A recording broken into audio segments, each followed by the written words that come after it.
Good morning, everyone. I am Sharlini Sankaran. I am with Duke Innovation and Entrepreneurship and also with the Duke Office of External Partnerships. So until recently, I ran translation programming, supporting faculty with early stage innovations and tech transfer.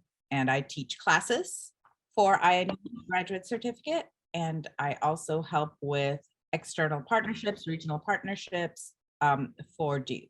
So I'm very, very excited to have you all join us here today. We have a great group of speakers and moderators and content. And I'm just going to run through a little bit more about the flow of today's event before I hand it over to Dr. Melissa Bostrom. So firstly, I would love to thank all the organizing partners for coming together to make this event possible. There've been a great group of people working behind the scenes to make everything run so smoothly leading up to today. Duke Innovation Entrepreneurship, Duke Graduate School, the Office of Biomedical Graduate Education, OBGE, the Career Center, the Office of Postdoctoral Services, and BioCore, or have all been part of the organizing committee for this. So thank you, everyone. And just as a reminder for today's flow of event, there are separate Zoom links for each session. This is mainly to allow us to record each session. All the sessions will be recorded except Dara Wilson Grant's negotiation workshop. So hopefully if you do have to miss some of it, we will have the recordings available for you later. And again, as a reminder, the agenda that Catherine sent out has the live links to each Zoom session. So at the end of each Zoom session, just click the next one to join.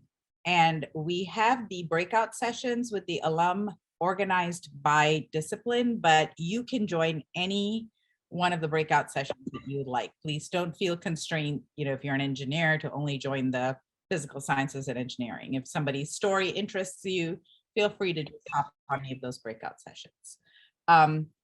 And at the end, we will see you hopefully all back here together for a conversation with me and Dr. Maria Wisdom, who has a very interesting and innovative career path. Some of you may already have worked with her as part of her PhD coaching sessions that she runs. So please join us back here at 1 o'clock.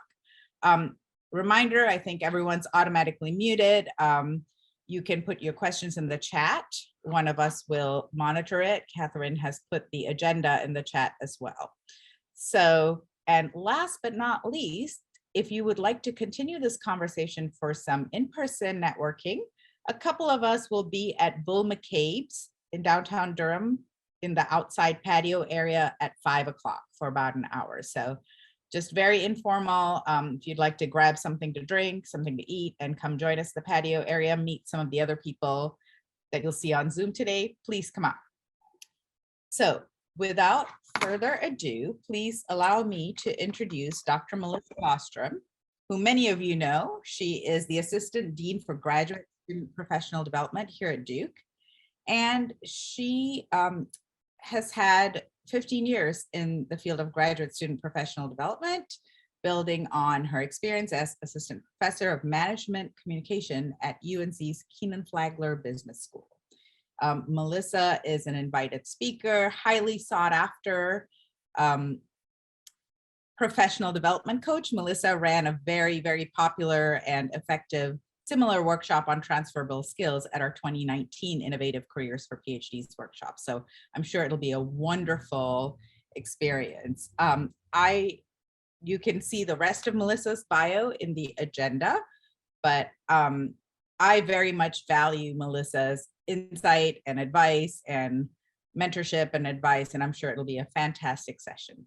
So without further ado, I'm going to turn it over to Dr. Melissa Bostrom for her workshop on identifying the innovative skills in your PhD.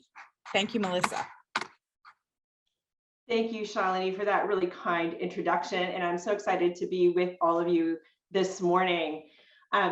What I'd like to do is, as much as it's possible, inject energy and interaction into this Zoom-based workshop. So I will be asking for your contributions in the chat.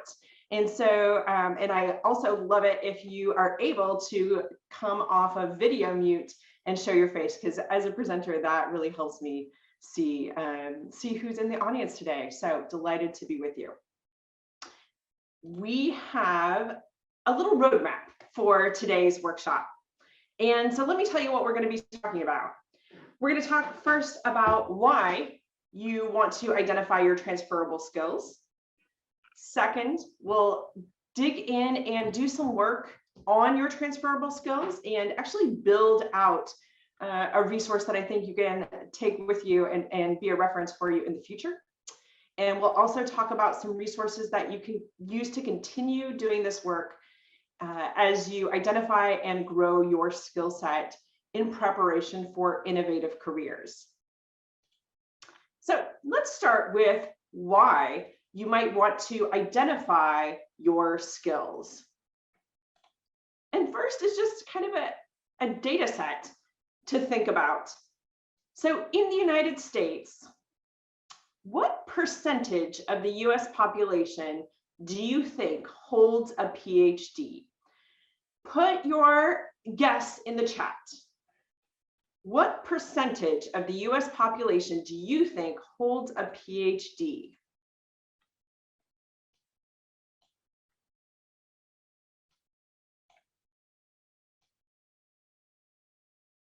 All right, I'm loving these answers.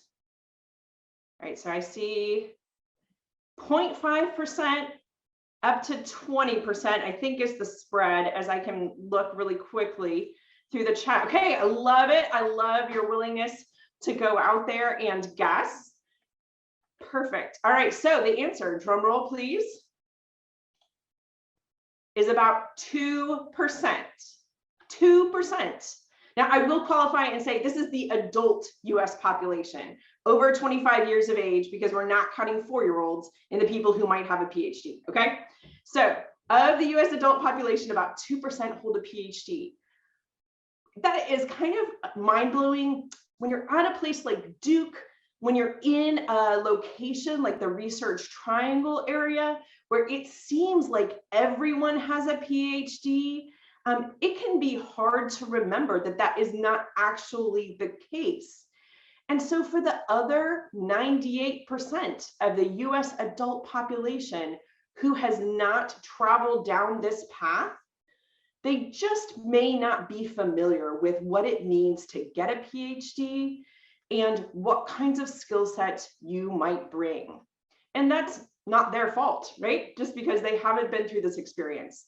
So I'll tell you, in my family, for example, I was the first in my family to get a PhD, and my family kept asking me, you know, when are you going to be finished? When are you going to be finished? They knew what a bachelor's degree was, and they knew that took 4 years, and they knew what a master's degree was, and that they knew that took 2 years, but they didn't understand this amorphous, ambiguous, shape-shifting timeline of a PhD.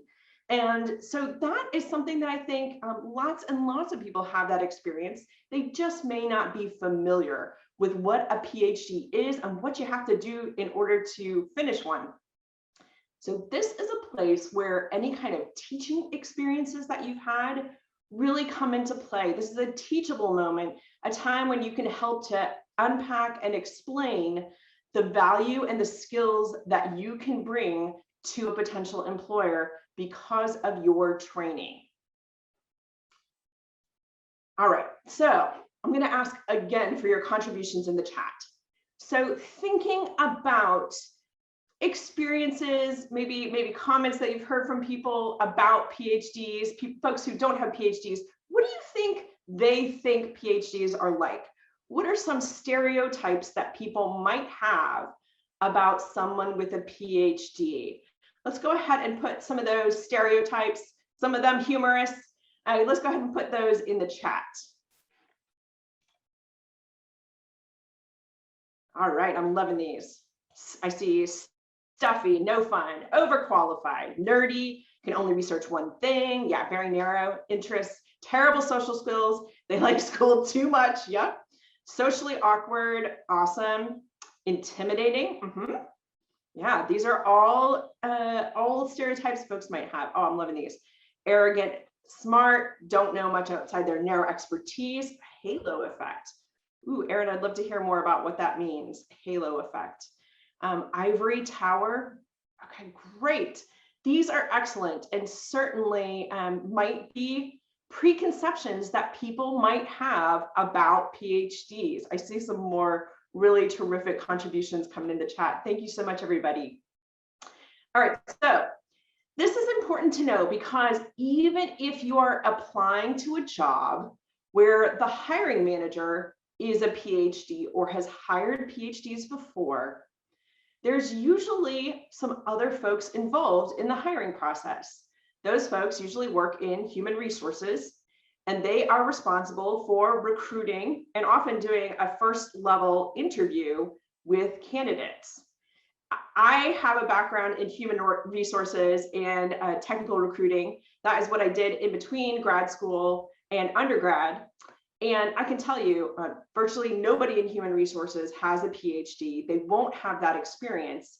And so they just won't know what kinds of skill sets might be developed during a PhD and what kinds of attributes and competencies you might have and bring to the job. So that is an opportunity where you want to bridge that gap with your teaching skills to help explain what you can offer. So just to reiterate, we want to be able to directly address wherever possible those kind of preconceived notions and stereotypes that folks might have about PhDs as you explore your full diverse career options. So let's talk for a moment about some of the skill sets that employers seek on resumes. And I tried to pull out some of the skill sets that I think you're likely to develop as a PhD.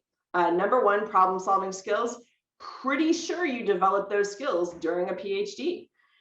Ability to work in a team. Depending on your discipline, you may have the chance to develop this skill. Strong work ethic, check. Right? Can't get through a PhD program without a strong work ethic.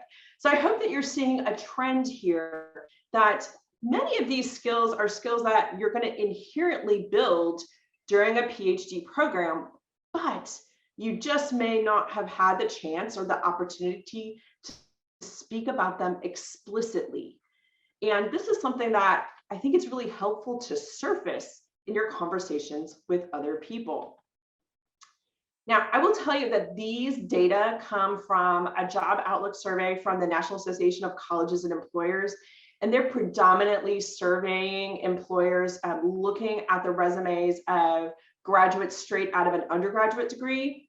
So let's now look and refine that to folks with PhDs in particular.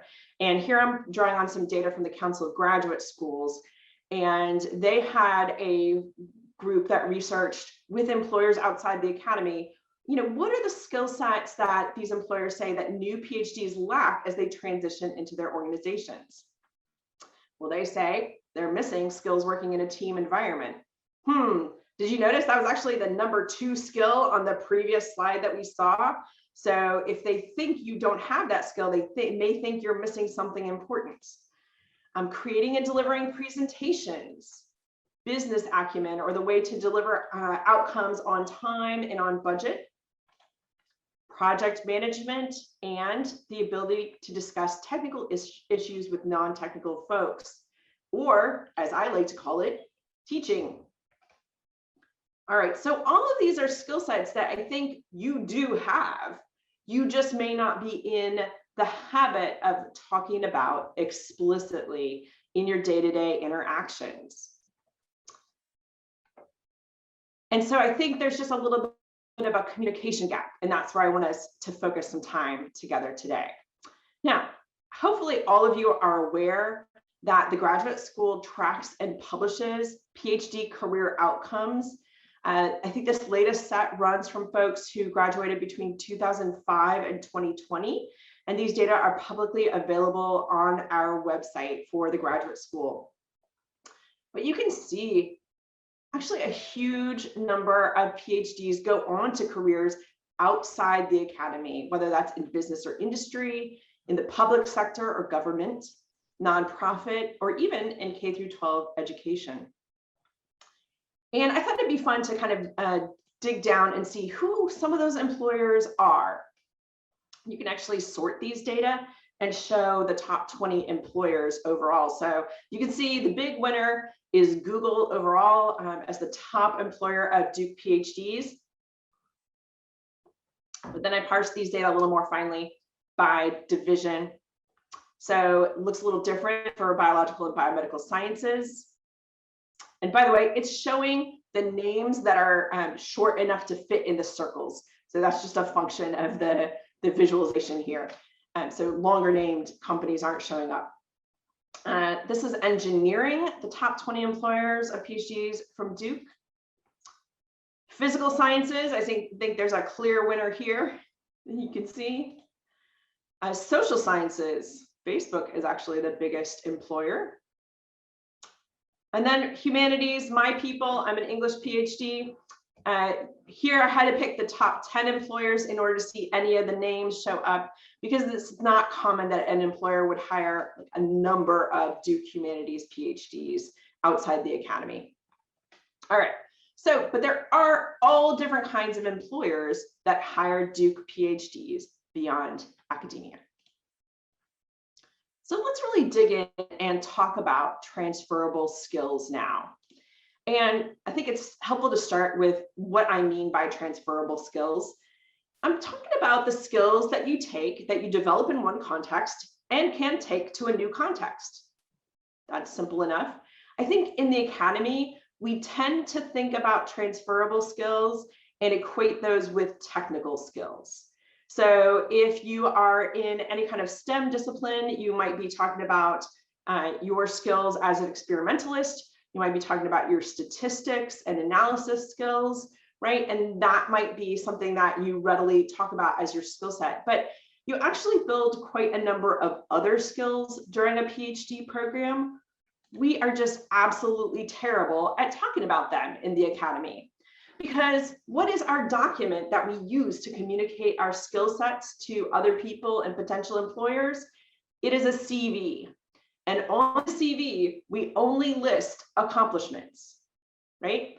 So all the grants that I wrote proposals for, did a ton of work on, and did not get funded, I don't get to list those on my CV. And yet, have I built some important skills through those processes? Skills that might help me get a future grant that I apply for? You bet. And so one thing that it's really helpful to think about and think through thoroughly is, what kinds of transferable skills have you actually built during your PhD? So let's take that example of a grant. All right, let's say you got a small grant to fund your research. Let's say you were successful. And let's put in the chat some of the transferable skills that you used to get to the point of having that accomplishment. What skills go into writing a successful grant proposal?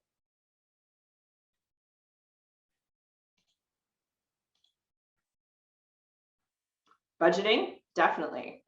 What else? Writing, yes.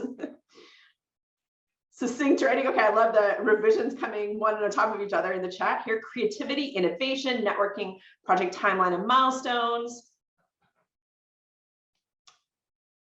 Yeah, I love the networking one, because that's actually reaching out to other people to help you and support you, perhaps give you feedback. Yeah, not using jargon, understanding complex systems, explaining expert info to non-experts. All right, reputation, data visualization, and graphic design. Yeah, great. These are wonderful, y'all. So look how many skills. I think we have at least 20 right here now in the chat. The 20 skill sets that go into writing a successful grant proposal. And yet on your CV, which is the currency of academia, right? All you get is that one line that just identifies your grant that you received. So it's really helpful to think through, what are the skill sets I'm actually building through this experience? So let's dig a little deeper on this topic, and let's talk through how you have actually built some transferable skills. And I want to model this activity for just a moment before we break into breakout groups. All right, so in the left-hand column is the skill that I want to talk about, which is the ability to meet deadlines. So I want to come back to that personal story. You know, my family that kept asking me, when are you going to be finished with that PhD?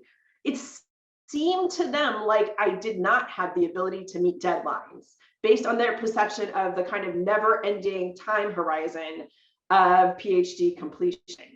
And it might seem that way to other people who have not been through a PhD program too. It might seem like you don't have that ability to meet deadlines.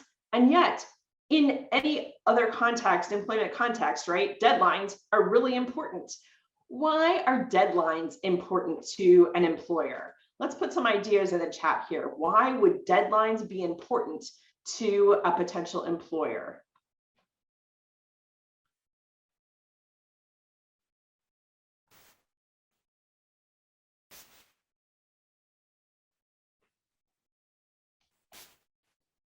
Product requirement for the customer? Time is money, yeah.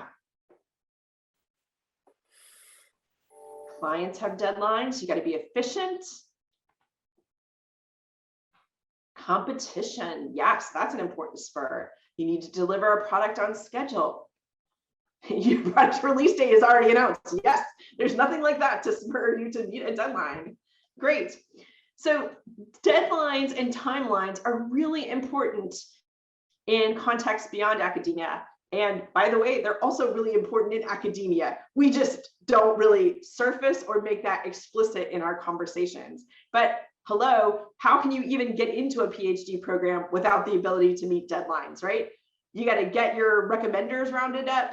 You got to submit your materials on time. You got to meet for those interviews for a PhD program, right? So just the simple act of getting into a PhD program shows your ability to manage deadlines.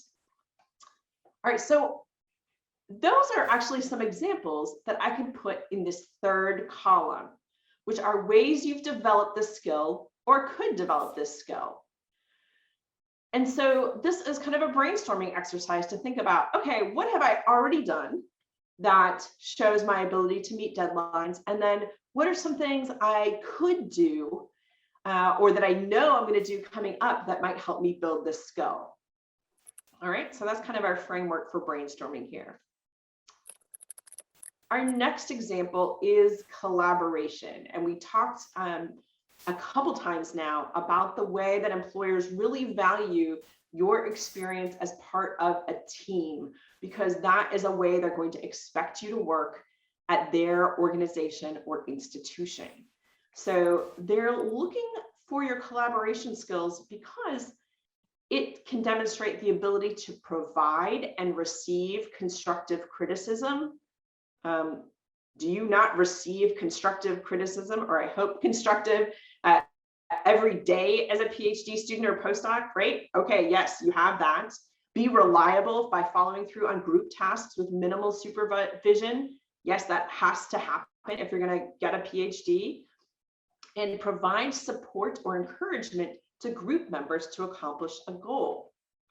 Now, I want to come back to my people for a moment, my humanities people who might be on the call today, right? And the humanities, our model of a PhD program is to lock ourselves in a library carrel or small office in isolation with a pile of books and online journals and just punch through and type out that dissertation. Maybe if we're lucky, we get to go to some archives and work in isolation in some archives. All right, so how on earth am I going to build collaboration skills as a humanities PhD? Well, it doesn't have to be through my research, right? Maybe I get involved with a Bass Connections project. Maybe I get involved with DISI, Duke Interdisciplinary Social Innovators, and get involved in projects that benefit the local Durham nonprofit community. Maybe I have a volunteer activity where I'm involved and we can work as a team, or a student group or postdoc organization. All of those are ways that I can build those collaboration skills so that I have something to talk about in my application materials and during an interview with a potential employer. So those are the kinds of ideas I could list in this column under ways you developed or could develop. I want to pause here and see if anybody has any questions before we move on to our next segment.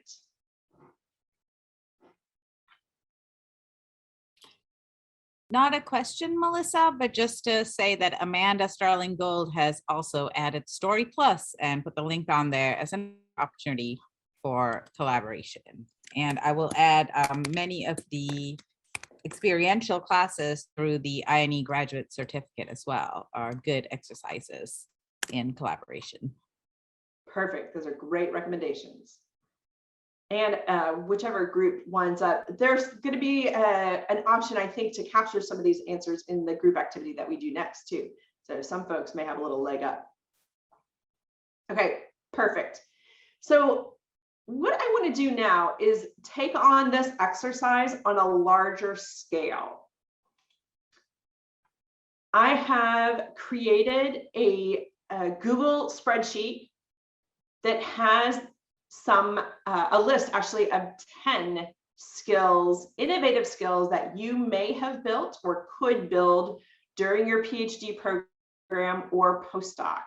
And if someone on the hosting team could put that link in the chat, I would be grateful so that it's live and works for our audience. So we're going to put you into breakout groups. There are 10 of these skills, as I mentioned. And so when Zoom puts you in your breakout group, it's going to say a number for your breakout group. So let's say you're in group 3 in the Zoom breakout group, you're going to do skill number 3 in this spreadsheet, okay? So your group is going to work on skill number 3 if you're in group 3. And then what I've done is kind of broken out some of that brainstorming for you to help prompt you to think about some of the ways you've developed these skills or could develop them in the future. So is it through coursework, the first column, through your research, the second column, through work experiences, including teaching, and other activities is the fourth column. And that could be volunteer work, that could be student groups and organizations, that could be intramural sports, right? It can be anything that falls outside the realm of coursework, research, and work experiences. But all of those may be places where you've developed these skill sets, and it's really helpful to surface them. So hopefully at this point, everyone is able to get into that Google spreadsheet. I'm going to ask if Rachel will go ahead and launch the breakout rooms.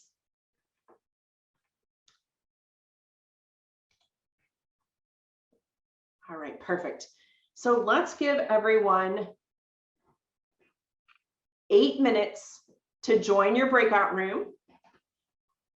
And you can just follow the directions at the top of the page. We'll see you back in 8 minutes. Welcome back, everyone. It looks like folks are rejoining the main group. It was really fun to watch the spreadsheet get populated as your groups had your conversations and brainstorming and discussions.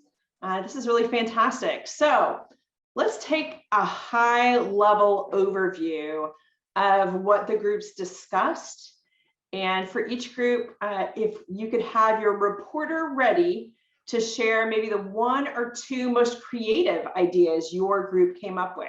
And that's overall, not from each column, just overall in thinking about how you develop these skills during your PhD. So can I start with skill number 8, the self-motivated self-starter group? Who's our reporter for that group to tell us what were some of the most creative ideas you had for developing that skill?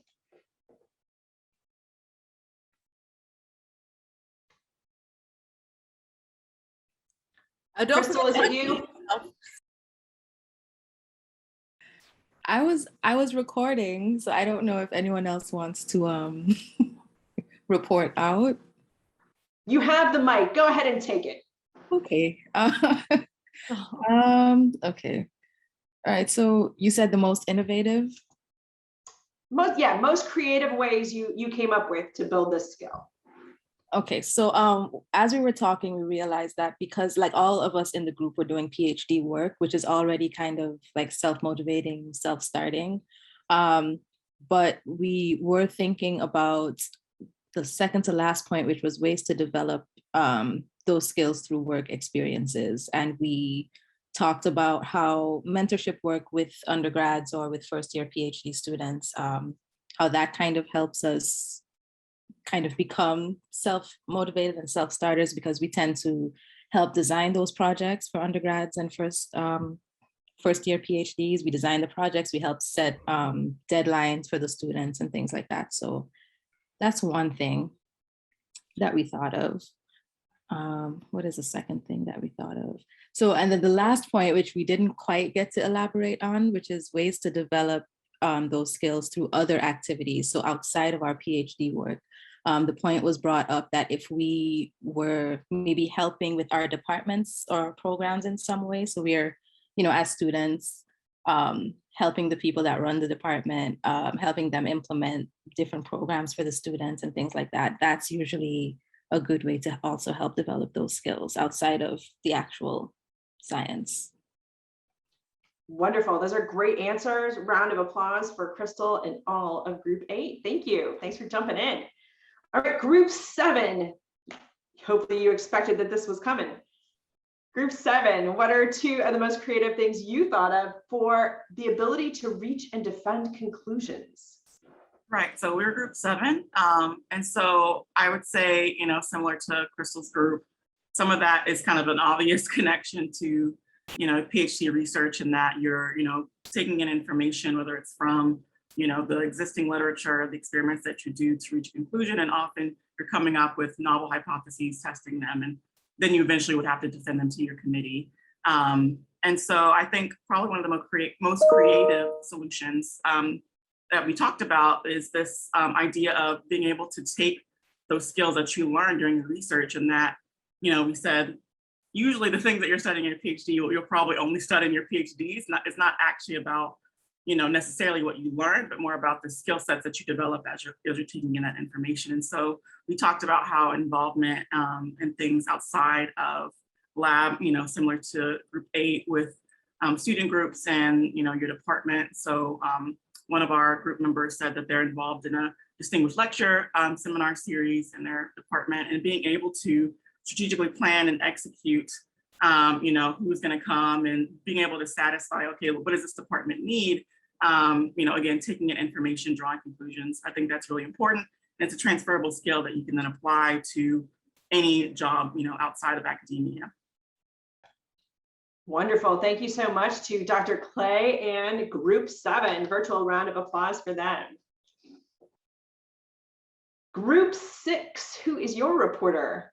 This skill is full engagement with projects from inception to completion.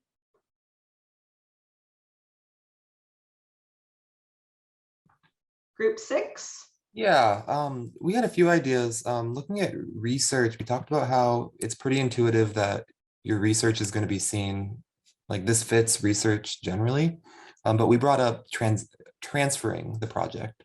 So at the end of your PhD, you're going to take what you've done and hand it off to someone else to ensure that the work can continue and live on.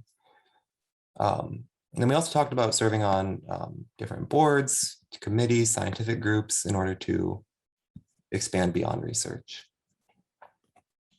Those are terrific answers. Great. I love the idea of committees. I think that may not be a place that people are thinking of when they think of this skill set, working from inception to completion, but actually there are many projects that you could do as part of a committee or group or team.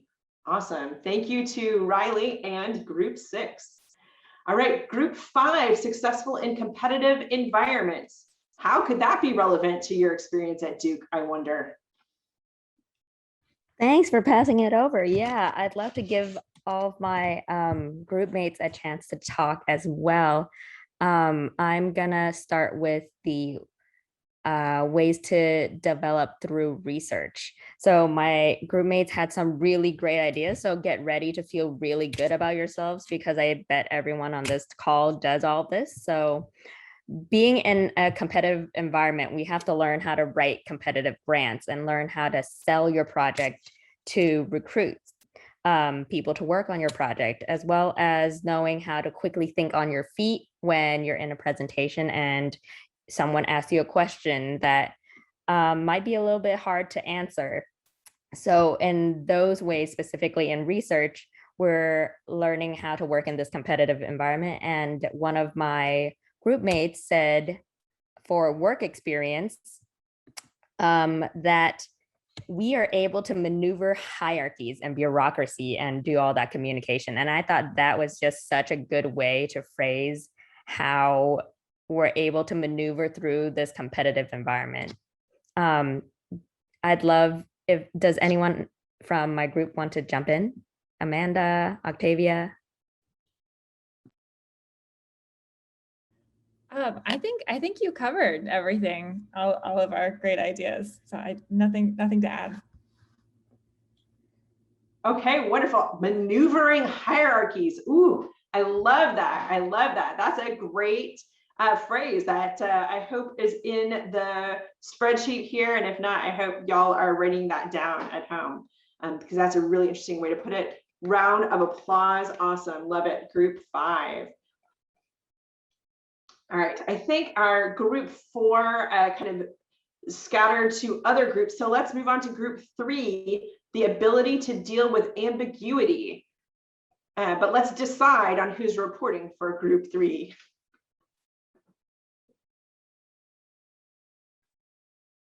Who's our group 3 reporter? I don't mind reporting. Awesome, thank you, Erica. Yeah.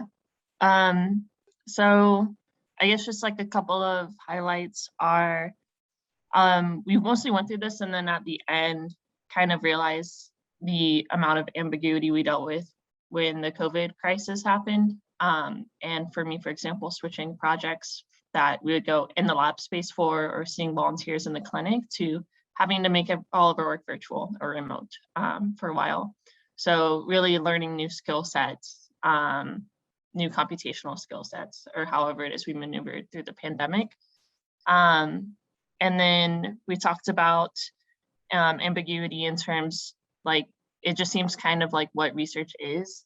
Sometimes we're not even given what research we need to be working on towards our dissertation. So that has to be something we come up with ourselves in the lab. And then with coursework, even just knowing how to prioritize and balance coursework while we're doing our research is something that isn't really spelled out for us. And we have to make those decisions as we go throughout the semester or from semester to semester.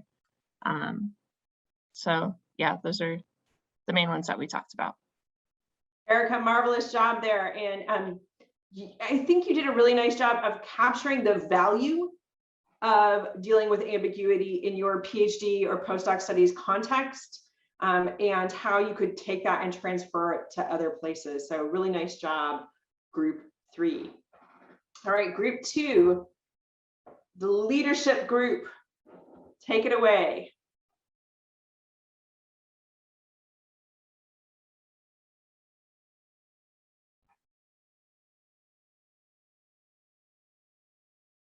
Who was our reporter for our leadership group?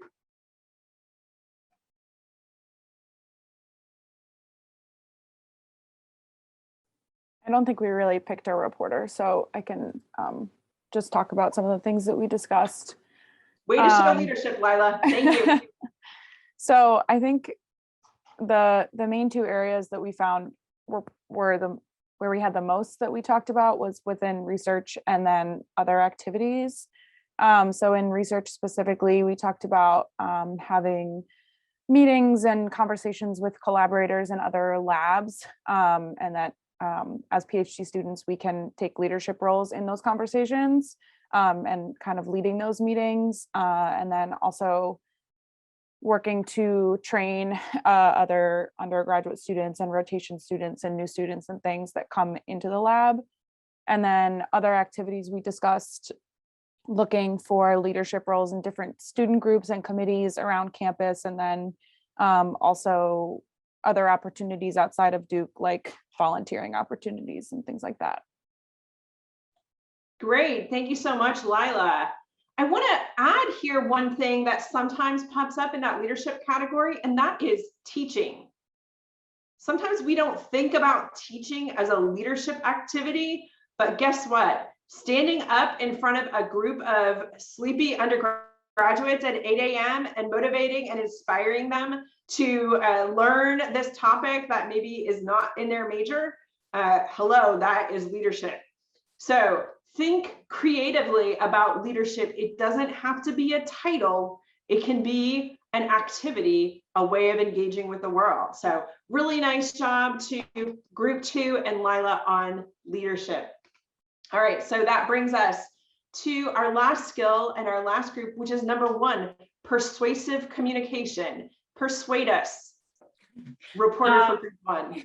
So our favorites of our ideas were that you have to be able to convince others of experimental design, or just general, more topical things to do with your research that they're worth pursuing. And then evaluating those counter arguments that they might not be, or that might not be the best way to do things. And then our other favorite is that you have to be able to describe your research to your friends and family. That makes you break down those walls and all that jargon to get to the point of the research and why it's important to them. Yeah, I love that answer. Thank you. Is it Christiana? I go by Christy. Christy, awesome. Yeah. Great job. And I love that example of communicating your research to friends and family as a form of persuasive communication, because you need to persuade them that this has value in taking you far away from family for 5 to 7 years to do this PhD research. Yeah, that's a great example, and one that, you know, hopefully this year, COVID situation willing, we're going to have more chances to communicate that value to our friends and family over the holiday. So great job, Christy and group 1. All right, so there's a question in the chat I noticed. Do you have access to this spreadsheet afterwards? Yes, I'm going to follow up and send you slides and a link to this spreadsheet, so that this is a persistent resource that all of you have, so you have access to all the great work that all the groups have done. Y'all did a fabulous job. Let me pull up my slides real quick again so that I can take us home here in a timely fashion. All right. I've got my slides, and now no way to steer them. Okay, now we're ready. So one other thing I'm going to share with you is a resource that a previous PhD student created. He actually went through everything that he accomplished during his PhD and defined the skill sets that he needed to get to the point of that accomplishment.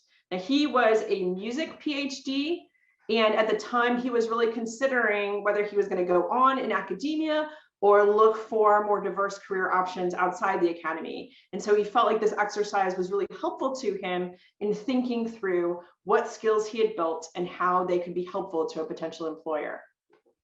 And this is a resource he's given me permission to share, so I will also share that with all of you when I follow up with materials. All right, so being able to identify and talk about your transferable skills is really important, because it helps overcome the communication gap between what employers, and especially hiring folks maybe in human resources, what they might expect, and then what they actually see in your materials, right? So it helps you surface those things that they are looking for that you already have. We're just talking about them in a different way than you usually do in the academy. But of course, it is also important to continue developing those skills and thinking about where you want to head next. And that will help you refine and focus and narrow where you invest your time in growing your skills going forward. So hopefully many of you are already aware that there are discipline-specific assessments, including, I would primarily highlight my IDP for folks in biomedical sciences and Imagine PhD for folks in humanities and social sciences. These are free online assessments that let you reflect on your skills, but also your interests and your values, and help you think about how you could use those in a variety of different employment opportunities after your PhD or postdoc. Another resource that is available to all Duke users is Versatile PhD. The graduate school subscribes to Versatile PhD as a resource, and it is focused on preparing you for careers outside the academy. And I'm showing you a little screenshot of a tool that is my favorite part, called the PhD Career Finder. And this tool gives you access to kind of overviews of different employment sectors that you might be interested in exploring. It also gives you access to career narratives of people who have followed a path into those sectors, and includes often a CV and then how they converted it to a resume, a narrative about how they broke into this field, sometimes talking about the interview and negotiation process. So really, really helpful repository of resources to just help you think about more concretely, okay, how would I go from my current role as a PhD student or postdoc and break into this career field that's of interest to me? How do I communicate my transferable skills in a way that is legible and understandable to those potential employers?